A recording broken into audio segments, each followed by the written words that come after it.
Hello dear students, topic चल रहा था अपना कक्षा 10 की पाठ्य पुस्तक का सेकंड लेसन संज्ञा शक्ति, जो कि पंडित नारायण की रचना हितोपदेश से लिया गया है। इस लेसन में आपने अब तक पढ़ा कि किस प्रकार से कबूतर जाल में फंस जाते हैं और जाल में फंस जाने के बाद जिसके कहने से वो दाना खाने के लिए जंगल में उतरे थे और फिर जाल में फंसे थे, उस कबूतर को सभी डांटने लगते हैं, उसकी बुराई करने लगते हैं। तो इसी बीच कबूतरों के राजा उनको धैर्य रखकर जाल को लेकर उड़ने की प्रेरणा देते हैं। तो उसी क्रम में आगे है इति विचिन्त्य, इस प्रकार से विचार करके, किस प्रकार से कि हम सबको संगठित होकर एक चित्त होकर इस जाल को लेकर उड़ जाना चाहिए। तो इस प्रकार से विचिन्त्य विचार करके, विचिन्त्य पद की अगर बात करें तो वि उपसर्गे चिंत धातु और लेप प्रत्यय के संयोग से ये पद बना हुआ है। ऐसा विचार करके सर्वे पक्षिण हैं, सर्वे पक्षिण हैं, दोनों पदों में प्रथमा विभक्ति का बहुवचन है। पक्षिण है यहाँ कर्ता है और इस कर्ता के लिए प्रयोग किया गया ये सर्वनाम विशेषण शब्द है। फिर आगे आ रहा है जालम आदाय उत्पतितः, तीन पद मिले हुए हैं, जालम आदाय और उत्पतितः, उड़ गए। इन दोनों के बीच में हुई अनुस्वार संधि और इन दोनों के बीच में हुई है गुण संधि, क्योंकि यह में ए आ रहा है और सामने उ, तो ए और उ मिलकर ओ में परिवर्तन हो जाएगा। आदाय की बात करें तो इसमें आंग उपसर्ग है, दा धातु है और लेप प्रत्यय है। अर्थ होगा लेकर। अगर इस आदाय में आ उपसर्ग की जगह आप प्र उपसर्ग का प्रयोग कर दोगे तो शब्द बन जाएगा प्रदाय, फिर इसका अर्थ होगा देकर। जालम, जालम में यहाँ द्वितीय विभक्ति है तो जाल यहाँ कर्म संज्ञक हुआ। तो अर्थ एक बार फिर से देखते हैं। इस प्रकार विचार करके सभी पक्षी जाल को लेकर उड़ गए। अनंतरम, इसके बाद सह व्यादः, उस शिकारी ने सुदूरादि जाल अपहारकान, तो तीन पद मिले हुए हैं इसमें। पहला तो है सुदूरादि, इसी में जुड़ा हुआ है जाल, और तीसरा पद है अपहारकान। तो यहां पर संधि हुई स्तुत्व और यहां संधि हुई दीर्घ, क्योंकि जाल का ए और सामने का ए मिलकर दीर्घ हो जाएगा। समान स्वरों को दीर्घ होता है। अकह सवर्णे दीर्घ, जैसा कि आपने दीर्घ संधि में पढ़ा है। इधर सुदूरा जाल अपहारकान, यहाँ स्तुत्व संधि है और स्तुत्व संधि का नियम कहता है कि दंती से और तयवर्ग के वर्णों की स्थिति तालव्य से और चयवर्ग के वर्णों की स्थिति जब एक दूसरे के आमने सामने होती है तो संधि होते समय दंती से और तयवर्ग के वर्णों के स्थान पर तालव्य से और चयवर्ग के वर्ण हो जाते हैं। तो इधर द जो है वो तय वर्ग का तीसरा वर्ण है, तय थ द, तो ये चय वर्ग के तीसरे वर्ण यानी कि जय में परिवर्तित हो जाएगा। जब दोनों आपस में जुड़ेंगे तो पुनः इसी शब्द ये शब्द बन जाएगा।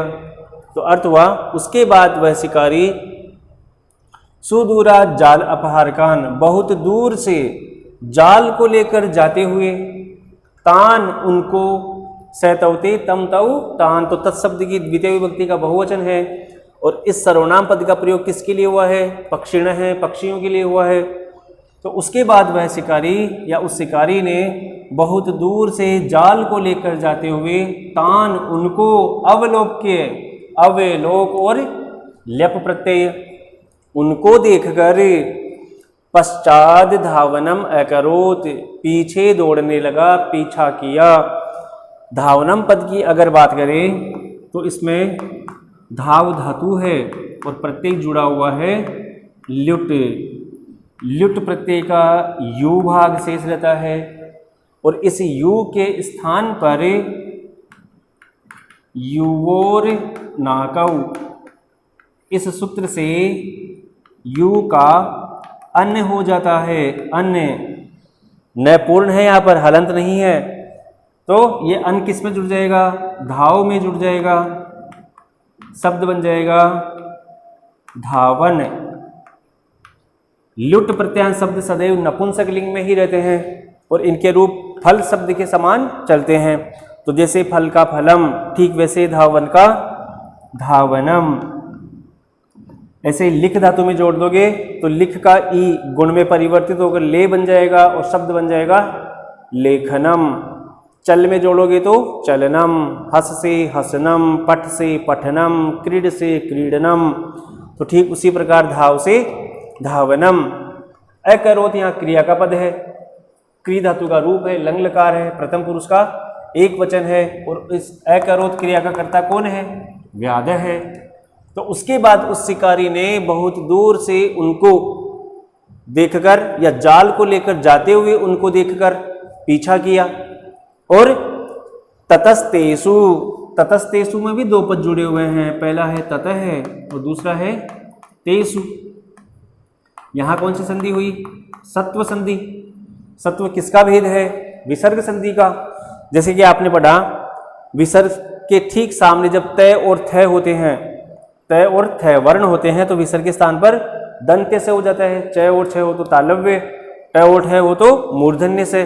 तो फिलहाल यहाँ विसर्ग के सामने तय है तो विसर्ग के स्थान पर दंत्य से होकर ये पद बन जाएगा। तेसु जो देख रहे हो वो तत्शब्द पुल्लिंग सप्तमी विभक्ति के बहुवचन का रूप है। तो उसके बाद उनके चक्षुर विषयातिक्रांतेषु, अब इसमें भी तीन पद मिले हुए हैं। पहला है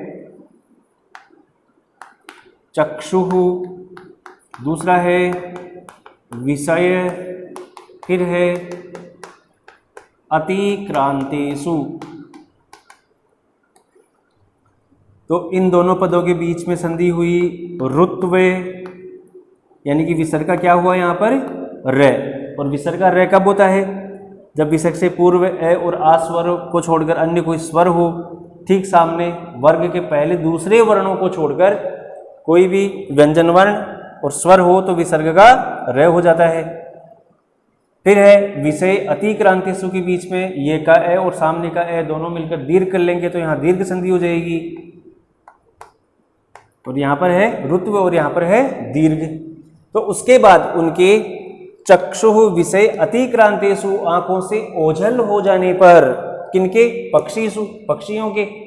आंखों से ओझल कौन हुए? पक्षी हुए। तो इस पक्षीसु का ये विशेषण पद हुआ। देखिए इसीलिए दोनों में समान विभक्तियों का प्रयोग किया गया है। तेसु चक्षु विषय अतिक्रांतेषु पक्षीसु, उसके बाद उन पक्षियों के आंखों से ओझल हो जाने पर से व्याधो निवृत है, व्याध है निवृत है, वह शिकारी वापस लौट गया। अतएव उच्यते, इसीलिए कहते हैं, इसीलिए कहा गया है। क्या कहा गया है? अल्पानामपि वस्तूनाम, अल्पानामपि, अल्पानाम अपि। तो संधि कौन सी हुई यहाँ पर? अनुस्वार। अल्पानामपि वस्तूनाम संगति ही कार्य साधिका। अल्प वस्तुओं का संगठन भी कार्य को सिद्ध करने वाला होता है।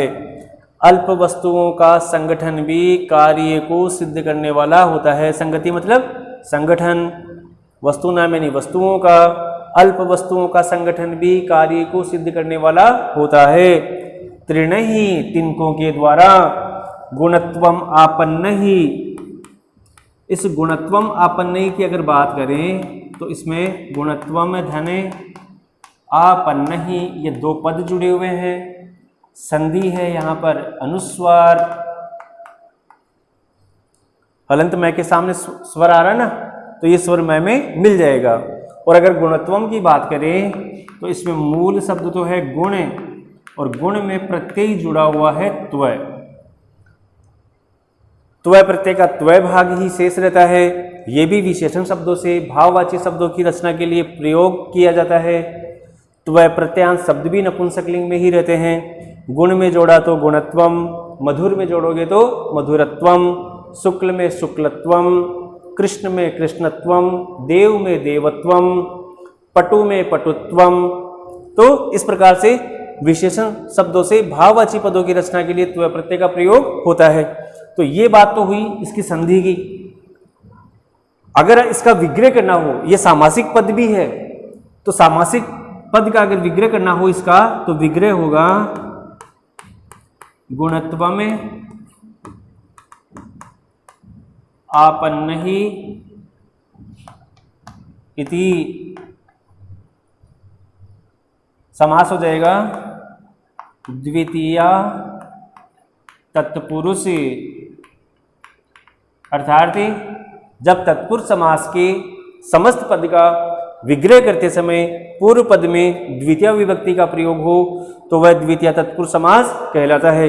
इसी द्वितीय तत्पुरुष समास का एक उदाहरण है, एक सूत्र है, द्वितीया श्रितातीत, श्रितातीत पतित गत्यस्त प्राप्ता प्राप्तापन्न ही। इस सूत्र के अगर टुकड़े करते हैं ना, तो द्वितीया फिर है आश्रित, फिर है अतीत, फिर है पतित, फिर है गतः, फिर है अस्त, फिर है प्राप्त और फिर है आपन्न। मतलब अगर किसी सामासिक पद के अंत में ये शब्द जुड़े हुए हों, कौन कौन से? आश्रित, अतीत, पतित, गतः, अस्त, प्राप्त और आपन्न, तो विग्रह करते समय इन शब्दों के योग में उसके पूर्व पद में द्वितीय विभक्ति का प्रयोग किया जाता है। तो गुणत्वम आपन्न, इसका अगर समास विग्रह करते हैं ना, तो विग्रह क्या हुआ? गुणत्वम आपन्न ही इति, अर्थात गुणों को प्राप्त किए हुए त्रिणही तिनकों के द्वारा। तो फिलहाल ये गुणत्वम आपन्न जो है ना, ये त्रिणही का समास वो है विशेषण पद, गुणों को प्राप्त किए हुए तिनकों के द्वारा। अब गुणों को प्राप्त किए हुए तिनकों के द्वारा कैसे? कि जैसे मूंज होती है ना, वो तिनकों के रूप में होती है, लेकिन जब उन तिनकों को संगठित करके उनमें बल लगाकर उनको एक रस्सी का रूप दे देते हैं, तो फिर वो तिनके अब रस्सी में परिणत हो चुके हैं। तो फिर उस रस्सी के माध्यम से मतवाले मदमस्त हाथियों को भी वश में किया जा सकता है। मतलब जब मूंज के तिनके जब एकत्रित हुए, संगठित हुए, तब वो रस्सी के रूप में परिवर्तित हुए और फिर उस परिवर्तित रस्सी से मतवाले हाथियों को भी वश में किया जा सकता है। तो वैसे यहां कह रहा है कि अल्प वस्तुओं का संगठन भी कार्य को सिद्ध करने वाला होता है, कि जिस प्रकार से गुणत्व को प्राप्त किए हुए तिनकों के द्वारा मत्त दंतीन है। मत्त दंतीन का जब विग्रह करोगे ना, तो विग्रह हो जाएगा मत्तः दंतीन है इति, और ये समास हो जाएगा कर्मधारय। कौन सा समास हो जाएगा? कर्मधारय।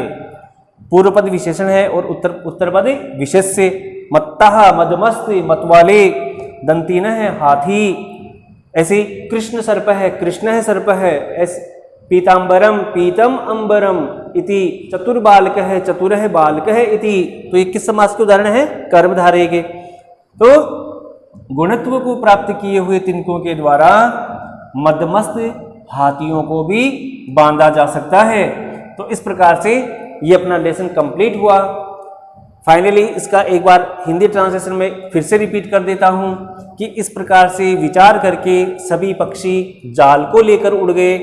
उसके बाद उस शिकारी ने दूर से जाल को लेकर जाते हुए उनको देखकर पश्चात धावनम अकरोत्, उनका पीछा किया, और ततस्तेषु, उसके बाद उनके उन पक्षियों के आंखों से ओझल हो जाने पर वह शिकारी वापस लौट गया।